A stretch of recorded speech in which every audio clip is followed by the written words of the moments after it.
जो भारतीय जनता पार्टी की सरकार आएगी तो आपकी बिजली बंद, फ्री बस सेवाएं बंद, सब कुछ बंद वो होने वाला नहीं है। ये उसके बाप का पैसा नहीं है, ये हमारे टैक्स का पैसा है। सारी व्यवस्थाएं ऐसे ही होंगी। कर्नाटक में त्राही त्राही मची हुई है, वहां पर हमारी गौ माताओं को रोड पर काट के हमें दिखाया जाता है कि देखो हमने कांग्रेस पार्टी की सरकार बनाई, हमने ये करके दिखा दिया। सुरेंद्र जैन ने आज 1100 एकड़ जमीन, 37 किलो सोना उसके घर से निकलता है।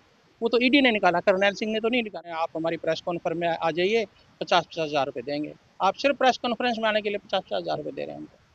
तो बताइए, जिनको 50,000 मिल जाएंगे वो तो ठीक है, जिनको नहीं मिलेंगे उसको वहीं पर पीटेंगे। 2020 में जमुना साफ कर दूंगा, डुबकी साथ लगाएंगे, बच्चों की कसम है, कभी किसी के साथ नहीं जाएंगे।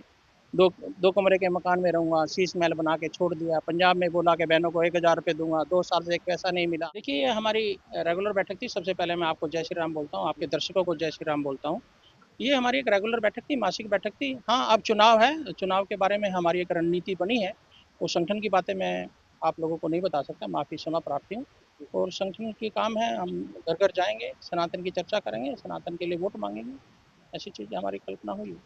आप मध्य प्रदेश के अध्यक्ष हैं, लेकिन आप तमाम प्रदूषण का ध्यान दीजिए। अरविंद केजरीवाल के मंदिर के जो पुजारी हैं उनको 58,000 रुपया, लेकिन आप लोग उसको जुमला बता रहे हैं। आखिर ये जो मंदिर प्रकोष्ठ के जो आप अध्यक्ष हैं और जो संत आज यहाँ आए थे, ये तो नहीं जाएंगे। जो संत उनके साथ जा रहे हैं उनको आप क्या कहेंगे और उसको क्या कुछ कहना चाहेंगे? देखिए, जो उनके साथ जा रहे हैं, मैं अभी किसी का फ़ोन आया था उनके यहाँ से कि भाई आप कम से कम केजरीवाल का धन्यवाद कर दीजिए। मैंने उनको कहा हाँ, मैं धन्यवाद करूँगा अगर कहीं कोई सच्चाई हो तो। मुझे कोई धरातल लेवल पर उसकी सच्चाई नहीं लग रही है। तो जो हमारे एक दो बीच में भटके वो यहाँ के हैं भी नहीं, दिल्ली के इधर उधर के भटके भटकाए लोग हैं। वो इकट्ठा करने की कोशिश कर रहे हैं, उनको बोल रहे हैं आप हमारी प्रेस कॉन्फ्रेंस में आ जाइए, 50-50 हज़ार रुपये देंगे। आप सिर्फ प्रेस कॉन्फ्रेंस में आने के लिए 50-50 हज़ार रुपये दे रहे हैं उनको। तो बताइए, जिनको 50,000 मिल जाएंगे वो तो ठीक है, जिनको नहीं मिलेंगे उसको वहीं पर पीटेंगे। आप समझिए इस बात को। और हमारे यहाँ संगठन की बैठक है, पब्लिक मीटिंग नहीं थी, हमारे सिर्फ पदाधिकारियों की बैठक थी। हमारे मंडल के संयोजक थे, हमारा जिला के संयोजक थे, हमारे प्रदेश कार्यकारिणी के सदस्य थे, उन्हीं की बैठक थी। हमारी संगठन की रेगुलर चर्चा जो होती है वो। और हाँ, इस बार विशेष चर्चा हुई जो कि हमें कैसे प्रचार प्रसार करके भारतीय जनता पार्टी की सनातन की सरकार, डबल इंजन की सरकार दिल्ली के अंदर बनानी है। सवाल ये भी नहीं कि अब चुनाव और अरविंद केजरीवाल इस तरीके से फ्री बिजली फ्री पानी का दावा करते हैं। आपने एक बहुत अहम मुद्दा का अपने पेश किया। आपने कहा कि अरविंद केजरीवाल मस्जिदों में फ्री बिजली दे रहे हैं लेकिन मंदिर में नहीं दे रहे। मंदिर में बिजली दे तो आप मतलब हाँ, आज सरकार उसके पास, अभी तो आचार संहिता नहीं लगी है। आपके चैनल के माध्यम से उसको ये बात पहुंचाना चाहता हूँ। आज ही वो नोटिफिकेशन निकाल ले, सबसे पहली वोट मैं केजरीवाल को दूंगा, मंदिरों की बिजली फ्री करे।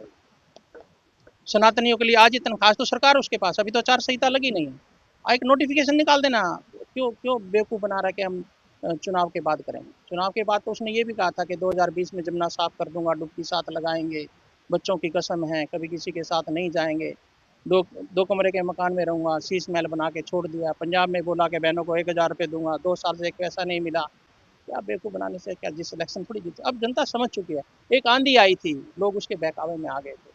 देश एक अंधकार की तरफ था, किसी का कोई रास्ता नजर नहीं आ रहा था। उस आंधी में वो बन गया।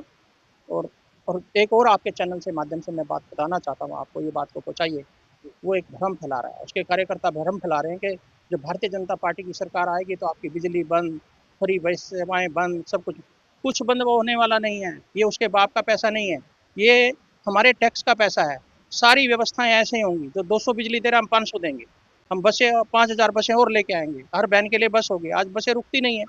सारे रोड ठीक हो गए, आप रोडों की व्यवस्था देख सकते हो, सब चीज़ें। आज हमारा देश विश्व के अंदर पटल पे अपना झंडा लहरा रहा है और दिल्ली 20 साल पीछे चला गया। किसकी वजह से? इस व्यक्ति की वजह से। पहले कांग्रेस थी, उसने भ्रष्टाचार में डुबाया, और इसने उससे भी बड़ा बड़ा भ्रष्टाचार करके शराब का घोटाला, दवाइयों का घोटाला, रोड का घोटाला, आप नाम लीजिए, मैं गिनवा सकता हूँ। सुरेंद्र जैन ने आज 1100 एकड़ जमीन, 37 किलो सोना उसके घर से निकलता है। वो तो ईडी ने निकाला, करनैल सिंह ने तो नहीं निकाला, भारतीय जनता पार्टी ने तो नहीं निकाला है। और वो अखबार में दिखाया है, सबको फोटो दिखाया, उसके ईडी के पास उसके कागज हैं। तो क्या 4 साल में एक आर्किटेक्ट के पास 1100 एकड़ जमीन दिल्ली के अंदर हो जाए, क्या ये कम है? ये भ्रष्टाचार नहीं तो और क्या है? तो ऐसी बातों में अब हमारे, विशेष रूप से हमारे संत समाज के लोग, मेरे पुजारी, मेरे मार्गदर्शक उसके बहकावे में आने वाले नहीं हैं। और इस चीज़ का आप देखिए कि आप 2 महीने बाद ही मेरे सामने खड़े होंगे। भारतीय जनता पार्टी का लड्डू फूटेगा और सबको मिलेगा। एक सवाल मंदिर प्रकोष्ठ से है कि आज कांग्रेस ने अपनी योजना का घोषित किया तो कर्नाटक के मुख्यमंत्री दिल्ली आए हैं तो उन्होंने कहा कि अगर हमारी सरकार कांग्रेस दिल्ली में बनती है तो हम 2100 नहीं 2500 रुपया बहनों को देंगे। तो अब एक तरफ उन्होंने भी कर दिया, इन्होंने भी कर दिया, क्या जनता मैं जाए तो उस जाएगा?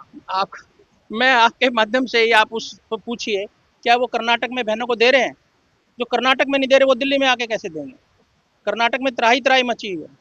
वहाँ पर हमारी गौ माताओं को रोड पर काट के हमें दिखाया जाता है कि देखो हमने कांग्रेस पार्टी की सरकार बनाई, हमने ये करके दिखा दिया। उन्होंने कहीं किया तो गौ माताओं को काटने का काम किया है, किसी बहन को आर्थिक सहायता देने की। और आर्थिक सहायता कहाँ से आती है? मेरे और आपके टैक्स के पैसे से आर्थिक सहायता आती है। उसको सही जगह लगाना, देश के विकास में लगाना। मैं आज ये बोलता हूँ, अगर वो टैक्स का पैसा है अगर कहीं लगाना है, मेरे बच्चों के भविष्य पे लगाइए, मेरे बच्चों का मकान बनाने पे लगाइए, अच्छे रोड लगाने पे बनाइए। आप उनको भिखारी मत बनाइए, आप उनको काम करने के लिए आगे बढ़ाइए। उनकी शिक्षा पे इतना पैसा खर्च कीजिए कि उसको किसी भीख की आवश्यकता ना पड़े और वो स्वयं देश का भी निर्माण करे और अपने परिवार का भी निर्माण करे। ऐसी कामना करता हूँ। उनके परिवारों के लिए जारी हुई है जी। मंदिर प्रकोष्ठ का कितना योगदान रहेगा? मंदिर प्रकोष्ठ अपने हर कैंडिडेट के लिए जाके घर घर जाके वोट मांगेगा।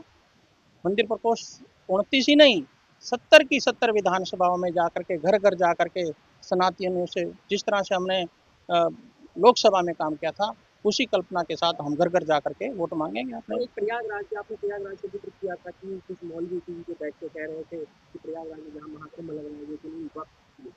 और दिल्ली में एक आए दिन आपने सुना ही होगा कभी इंडिया गेट कहने से बच्चे के लिए संकेत एयरलाइन कहने से कभी लाल किला कहने से। तो ये वक्त का कोई सोल्यूशन है? बहुत बड़ा सोल्यूशन है इस देश में। इस देश के अंदर 2013 के अंदर कांग्रेस सरकार वोटों के चक्कर में जाते जाते एक कानून बना दी थी। उसने सोचा था कि सब मुसलमान भाई मुझे वोट देंगे और हमें कानून बांधा है, वक्फ बोर्ड का कानून वो बना के गए। और वक्फ बोर्ड के कानून में ये लिखा गया है, जिस जमीन को जाके 4 मौलवी ये बोल देंगे कि वो मेरी जमीन है तो वो उनकी जमीन हो जाएगी और उसके लिए उसको अधिकार छीन लिए।